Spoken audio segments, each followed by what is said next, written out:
Ih bohong.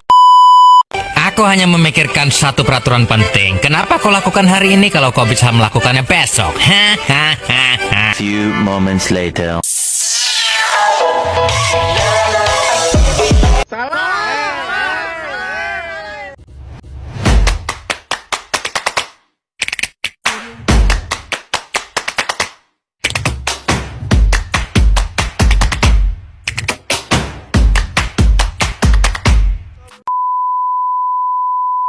Baik, bismillahirrahmanirrahim. Assalamualaikum warahmatullahi wabarakatuh. Perkenalkan, nama saya Adriansah dengan akronim 01. Saya berasal dari Prodi Manajemen Dakwah A dari Fakultas Dakwah dan Ilmu Komunikasi. Nah, di sini saya akan menjelaskan materi tentang manajemen strategik, yaitu dengan panduan buku dari Suarsono. Kita langsung saja masuk kepada materi yang pertama, yaitu tentang pengertian dan komponen manajemen strategik. Nah, jadi yang pertama itu adalah bagian pengertian manajemen strategik. Manajemen strategik adalah proses di mana pengambilan keputusan dan tindakan yang dirancang untuk menghasilkan strategi yang efektif dalam sebuah organisasi. Nah, bagian yang keduanya itu komponen manajemen dakwah. Nah, di sini saya ada 4 komponennya. Yang pertama yaitu analisis lingkungan, yang kedua formulasi strategi, yang ketiga implementasi strategi, yang terakhir yaitu evaluasi dan pengendalian strategi. Kita langsung saja masuk kepada materi yang kedua, yaitu tentang manfaat dan proses manajemen strategi.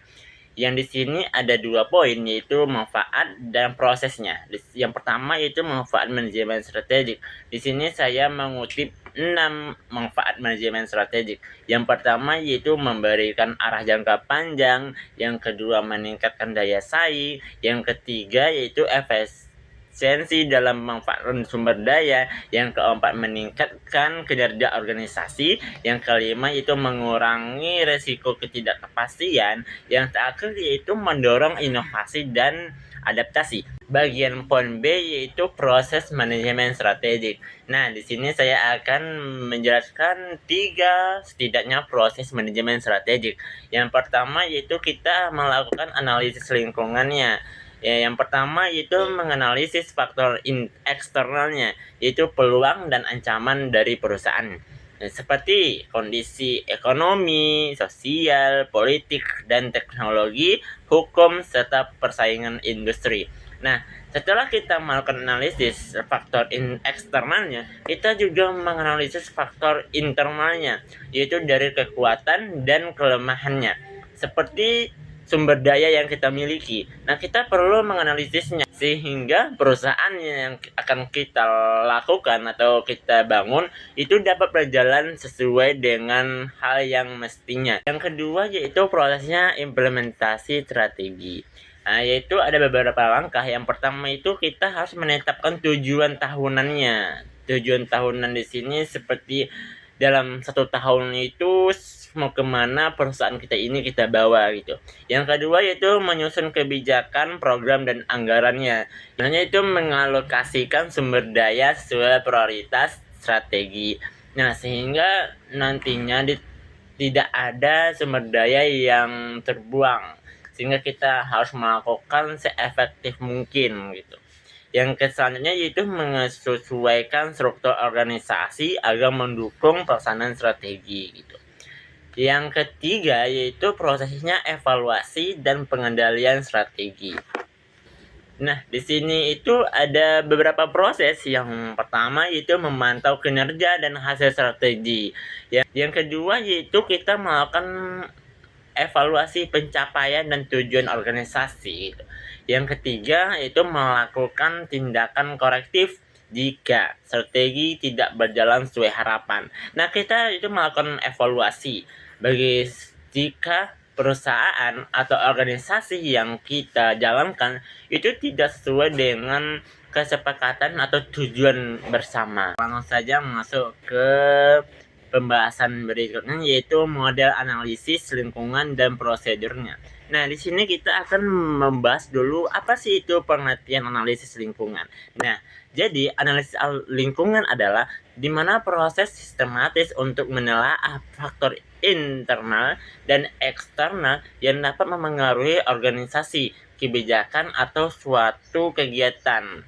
Itu tujuan utamanya adalah analisis ini yaitu mengidentifikasi kekuatan, kelemahan, peluang, dan ancaman sehingga dapat dirumuskan strategi yang dengan tepat dan efisien. Baik, poin yang selanjutnya yaitu model analisis lingkungan. Di sini saya akan memakai 4 model analisisnya. Yang pertama yaitu melalui analisis SWOT, di mana di sini digunakan untuk mengidentifikasi faktor internalnya seperti kekuatan dan kelemahan serta faktor eksternal, peluang dan ancamannya. Selanjutnya yaitu analisis PESTEL, di mana di sini itu menekankan pada faktor eksternal makro yang berpengaruh terhadap organisasi.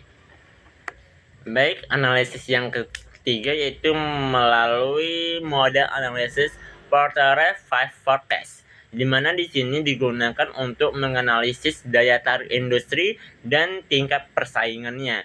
Yang keempat yang terakhir yaitu model analisis Flowchart, di mana di sini itu berfokus pada faktor internal organisasinya gitu. Baik, selanjutnya yaitu pada prosedur analisis lingkungan. Nah, di sini saya memakai 3 prosedurnya. Yang pertama yaitu analisis dulu data dan informasinya. Yang kedua yaitu setelah kita menganalisis data dan informasinya, kita melakukan evaluasi dampak terhadap organisasi. Yang ketiga yaitu baru kita perumusan strategi perusahaannya. Kita masuk kepada materi berikutnya, yaitu kita akan membahas materi tentang menentukan dan menetapkan arah perusahaan. Nah, yang pertama itu pengertian arah perusahaan. Apa sih itu arah perusahaan? Kan kita bertanya-tanya.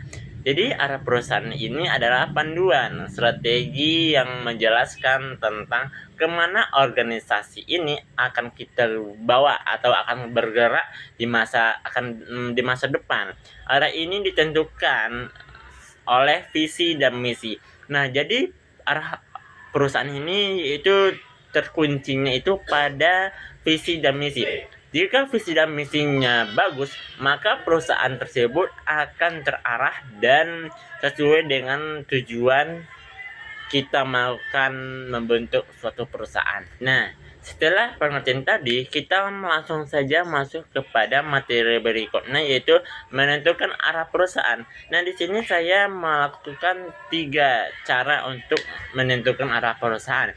Yang pertama itu kita perlu menganalisis lingkungan internal dan eksternalnya.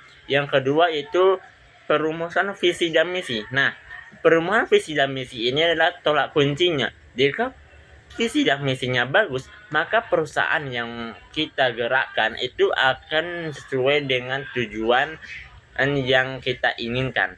Selanjutnya yaitu penetapan tujuan jangka panjang. Nah, di sini kita harus memikirkan untuk ke depan perusahaan kita itu. Kita harus melakukan tujuan jangka panjang atau membentuk jangka panjang perusahaan kita itu agar dimana nantinya di masa depan perusahaan kita ini dapat berjalan dengan lancar dan aman. Baik, poin yang selanjutnya yaitu menetapkan arah perusahaan. Di sini saya ada 4 cara untuk menetapkan arah perusahaan. Yang pertama yaitu perumusan strategi, yang kedua menetapkan sasaran operasionalnya, yang ketiga yaitu implementasi dan pengawasan, yang terakhir setelah kita melakukan implementasi dan pengawasan, kita perlu pengevaluasi dan penyesuaiannya. Baik, kita langsung saja masuk ke materi berikutnya yaitu materi tentang formulasi strategi badan usaha dan strategi bisnis dan strategi fungsional. Nah, yang pertama itu pengertian strategi formulasi badan usaha. Nah, di sini yaitu formulasi strategi badan usaha adalah suatu proses merancang langkah-langkah utama yang akan diambil sebuah organisasi untuk mencapai tujuan jangka panjang. Nah, yang kedua yaitu strategi badan usaha. Di sini itu strategi berusaha berfungsi menentukan arah keseluruhan organisasi gitu. Fokus utamanya adalah di bidang apa perusahaan akan beroperasi dan bagaimana sumber daya akan dialokasikan. Nah, itu. Yang ketiga yaitu strategi bisnis. Nah, strategi bisnis ini menitik beratkan pada bagaimana suatu unit bisnis bersaing di pasar tertentu gitu. Tujuan utamanya adalah menciptakan keunggulan kompetitif yang berkelanjutan melalui pemahaman pasar, pelanggan, serta daya saing produk atau jasa yang dihasilkan. Nah, yang keempat yaitu strategi fungsional. Nah, di sini strategi fungsional adalah rencana atau tindakan yang dirancang oleh masing-masing departemen. Misalnya seperti pemasaran keuangan, produksi, sumber daya manusia untuk mendukung strategi bisnis dari komponen itu. Nah, jadi hubungan antara ketiga tingkatan strategi ini adalah yang pertama yaitu strategi berusaha menentukan arah utama organisasinya. Nah, sedangkan strategi bisnis yaitu menjabarkan bagaimana tiap unit meletakkan arah suatu organisasi gitu.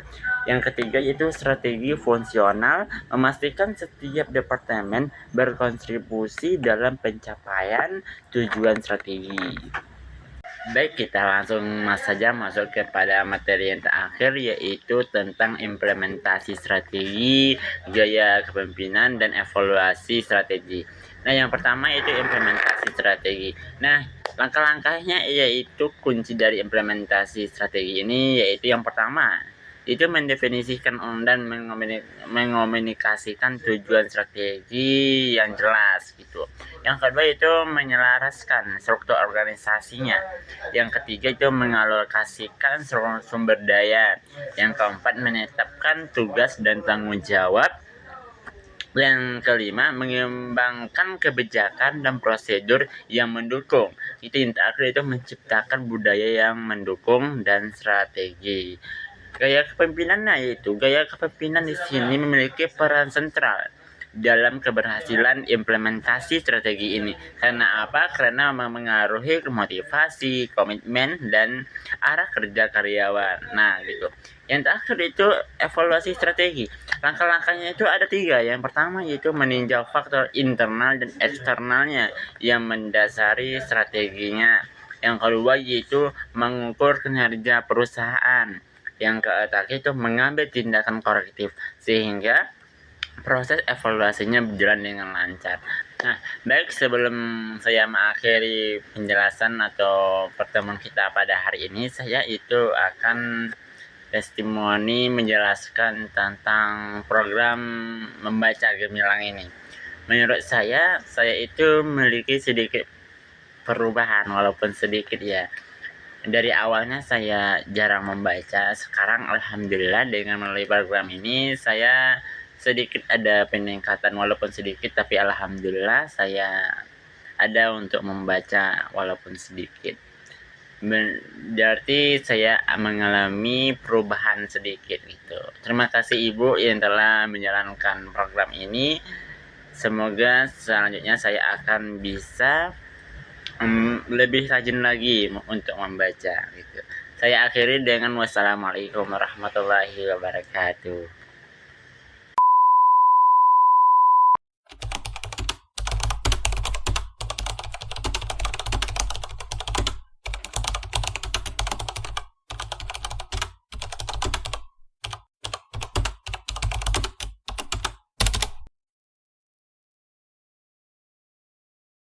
Hidup itu perbanyak bersyukur tanpa harus insecure. Hidup itu memang setengah mati. Dari setengahnya itu yang harus belajar untuk kita nikmati.